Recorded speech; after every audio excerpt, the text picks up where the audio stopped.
नमस्कार मित्रांनो हरभऱ्याला आहे ना सध्याच्या कंडिशनला जरा शेंड्याकल्ल्या साईडचे फुलं जळत आहेत. तुम्ही लक्ष करा. म्हणजे समजा खाली बुडाकल्ल्या जर साईडला आता कुठल्याही फांदीला 7, 8 किंवा 9 जास्तीत जास्त 10 म्हणजे सगळ्यात चांगला आला असला हरभरा तर, आणि जर ज्यांनी जास्ती काळजी घेतली असेल त्यांच्यासाठी जास्तीत जास्त एका फांदीला 10 सिरीज म्हणजे ह्या घाट्यांची सिरीज अशी हो काही. आणि ही शेंड्याकल्ल्या साईडचे जे असतात ना हो का, हे घाटे असो छोटे छोटे किंवा नवीन येणारे फुलं असोत हो का, ह्याच्यामध्ये पण बघा हो का, हे शेंड्याकल्ले जे फुलं आहेत हे शक्यतो जळूनच जातात, कारण टिकत नाहीत. कुठलंही झाड झालं तर त्याची एक कॅपॅसिटी असते म्हणजे त्याच्या फांदीवर किती फळं हे म्हणजे धरल. आता बघा हो का, ह्याची सिरीज हो का छान आहे. तरी पण एक 8-9च आहेत, 4 आणि 4 8 आणि 1 9. पण हे खालचे जे आहेत ते दुसऱ्या फांदीचे आहेत. आणि हो का इथं पण हो का माझ्या बोटापाशी पण हे जे फुलं शेंड्याचे आहेत ते पण जळूनच चाललेत. म्हणजे विषय काय होतं माहिती आहे का, आपण जे शेंड्याचे फुलं जळालेत म्हणून आपण याला एक्स्ट्रा फवारण्या वगैरे करायच्या प्रयत्नात पडतो. म्हणजे माझा सांगण्याचा उद्देश एवढा की बाबा समजा 8-9 जर एका हरभऱ्याच्या फांदीला जर घाट्याची सिरीज असेल तर मग त्याला फवारणी वगैरे दुसरी काही करायची गरज नाही. आणि समजा घाट्याची संख्या कमी असेल, फुलं जर जास्ती असतील तर मग त्याला बुरशीनाशक आणि कीटकनाशकाची फवारणी नक्की घ्या. आणि जर समजा घाटे निम्मे भरले बी असतील तर त्याच्यामध्ये तुम्ही बोरॉन आणि 0050 हे 2 खतंसुद्धा तुम्हाला म्हणजे फवाऱ्यातून वापरायचे आहेत.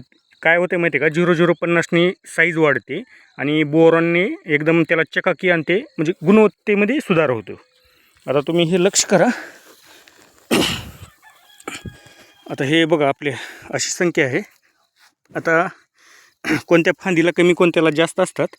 आता बघा हो शेंड्याकडे हो का, हे 4 फुलं आहेत हो का माझ्या बोटापाशी, पण ते काही टिकत नाहीत. खाली घाट्यांची संख्या बघा, मग कुठं कमी आणि कुठं जास्त. आता हो का ह्याला काहीच अडचण नाही, झाड तर हिरवगार आहे, तरी पण हो का हे घाटे पिवळे पडून चाललेत हो का याच्यामध्ये काहीच नाही.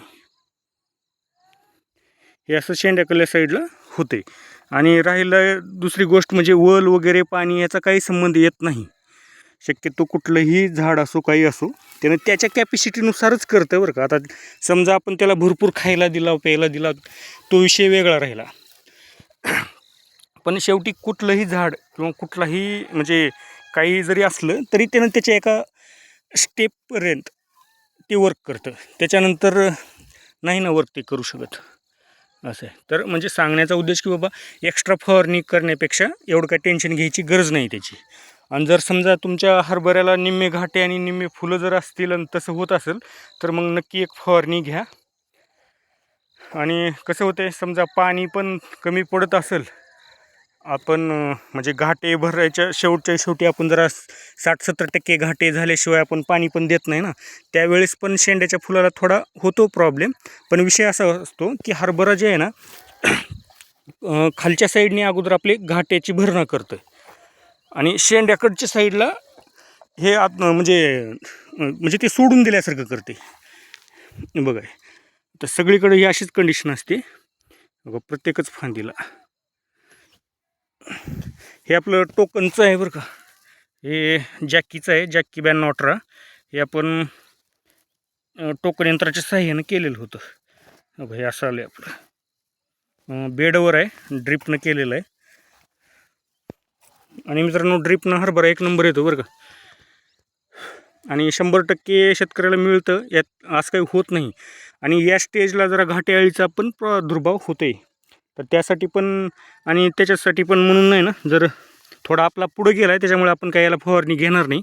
पण जर तुमचा याच्यापेक्षा जर महागल्या कंडिशनला असेल तर इमामेक्टिन बेंझोएट आणि एखादं आंतरप्रवाही बुरशीनाशक याची फवारणी नक्की करून घ्या. त्याच्यामुळे घाटे अळीचा पण बंदोबस्त होतो आणि आपलं हे बुरशीचा पण प्रादुर्भाव आहे ना तो पण कमी होतो. आणि सोबतच त्याच फवारणीमध्ये तुम्हाला 05234 आपलं काय 0050 आणि बोरॉन एक वापरायचे. तुम्हाला बोरॉन अगदी 20 ते 25 ग्रॅम एका फवाऱ्याला वापरायचं आहे आणि 0050 तुम्ही 100 ग्रॅम घ्या. ठीक आहे मित्रांनो, धन्यवाद.